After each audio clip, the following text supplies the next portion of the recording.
Herkese merhaba arkadaşlar, kanalımıza hoş geldiniz. Afra Saraçoğlu ve Okan Buruk'tan aşk iddialarına ilk yanıt. Afra Saraçoğlu ile Okan Buruk'un aşk yaşadığı iddiası magazin dünyasından bomba etkisi yarattı. Akşam yemeği ve sosyal medya takibinin söylentilerinden kulaktan kulağa yayılırken Afra Saraçoğlu iddialara res çekti. "Böyle bir şeyden haberim bile yok.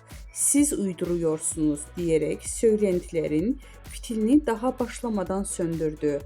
Bizden bu kadar arkadaşlar. Videoların devamını gelmeyini istiyorsanız da kanalımıza abone olmayı unutmayalım. Hoşça kalın.